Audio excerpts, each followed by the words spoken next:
এই বাড়ির মালিক একটু ডাকেন, তার সাথে একটু ব্যবসায়ী গালাপ আলোচনা আছে। আমি মালিক, বলেন। আপনি জায়গাটা ছাইরা দেন, তাতে আপনার মঙ্গল হবে, আপনার রাষ্ট্রের মানুষগুলোর মঙ্গল হবে। একবারও আপনাকে এই কথা বলছি যে আমি এই জমি বিক্রি করব? ঠিক কথা আপনি বলেন নাই। আশেপাশের যারা আছে না, তাদের সবার জায়গা নেওয়া হয়ে গেছে, আপনার জায়গার জন্য বিল্ডিং এর কাজটা হচ্ছে না। আপনারা প্লিজ এখান থেকে চলে যান, আর নেক্সট টাইম কোনোদিন যেন না দেখি আপনাদেরকে এখানে। আমি প্লিজ আপনারা এখান থেকে চলে যান। আমরা থাকতে আসিনি, আমরা চলে যাব। তবে যাওয়ার আগে আপনাকে একটা কথা বলে যাই, জায়গা জমি দখলের উপর 110টা উপায়ের বই পড়ছি। আপনি যদি ভালো ভালো জায়গাটা দিয়ে দেন তাহলে তো ভালো, আর যদি না দেন তাহলে ওই যে 110টা উপায় আছে না, এগুলো আপনার প্রয়োগ করতে হবে। সকাল থেকে এখানে কারেন্ট নাই, পুরো এলাকায় কারেন্ট আছে। আপনি একজন লোক পাঠাবেন কাইন্ডলি প্লিজ।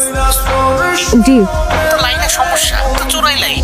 একদম উল্টাপাল্টা কথা বলবেন না। আপনি এসব কার ইশারায় করতেছেন আমি খুব ভালো করেই জানি।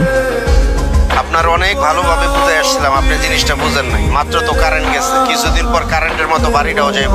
ভালোই ভালোই কইতাছি বাড়িটা ছাইরা দেন, আপনার মঙ্গল হইব। না হলে সামনে কিন্তু অনেক বড় ক্ষতি অপেক্ষা করতেছে আপনার জন্য। চাচা কথা বলছিল কেমন যেন হচ্ছে, কেমন চাচা চাচা চাচা মুক্ত ভাই কথা বলেন না কেন?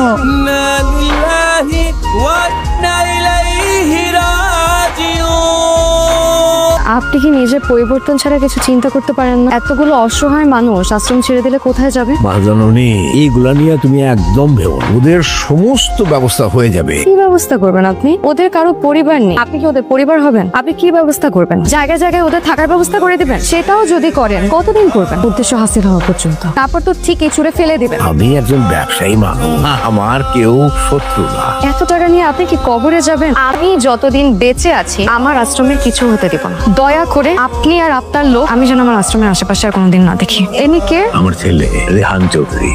এক্সকিউজ মি স্যার, আমাদের এই টেবিলটা রিজার্ভেশন দেওয়া আছে স্যার, আপনি কাইন্ডলি একটু অন্য একটা টেবিলে বসতে পারেন। কেন, কি সমস্যা? এই টেবিলে কি সমস্যা? আমরা বেশক্ষণ থাকবো না, একটা ছোট মিটিং আছে, করে চলে। সরি স্যার, এটা ভিআইপি গেস্টের জন্য রিজার্ভেশন দেওয়া আছে স্যার, কাইন্ডলি আপনি একটু অন্য টেবিলে বসেন। ম্যানেজারকে ডাকেন। এইটা রমিশ সাহেবের হোটেল না? জি। লোনের চাপে দৌড়ের উপর, তাও এত ভাব। আপনার রেস্টুরেন্টে আমি কিনতে চাই। আমি সেলিম রেজা চৌধুরীর ছেলে, টেক রেখে দিয়ে যাচ্ছি, রিসেট করে নিয়ে।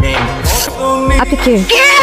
আপনি কি করছিস মা? স্যারের নাম রেহান চৌধুরী, সেলিম রেজা চৌধুরীর একমাত্র ছেলে, যে আমাদের এই আশ্রমের জায়গাটাকে কমার্শিয়াল প্রপার্টি বানাতে চায়। আর সেটা হাসিল করার জন্যই স্যার এখানে এসেছেন। প্লিজ আর একটা মিথ্যা মাস চাই আপনার কাছে। আপনি হলেন একটা খুনি, আপনারা সবাই মিলে আপনার মুক্তা চাচাকে মেরে ফেলেছেন। আপনারা টাকার জন্য মানুষ খুন করতে পারেন, এতগুলো মানুষের সামনে মিথ্যা অভিনয় করলেন একটা প্রপার্টির জন্য। এই মানুষগুলোকে দেখেন, এই মানুষগুলোকে দেখেন, একটা বার আপনার বুক কাঁপলো না? উপরে যে কি জবাব দেবেন? আপনি আসলে খুনি না, আপনি হলেন একটা জানোয়ার। আপনি আমার আশ্রম থেকে বেরিয়ে, আপনার মুখ আমি আর কোনোদিন দেখতে চাই না। বেরিয়ে যান আশ্রম থেকে।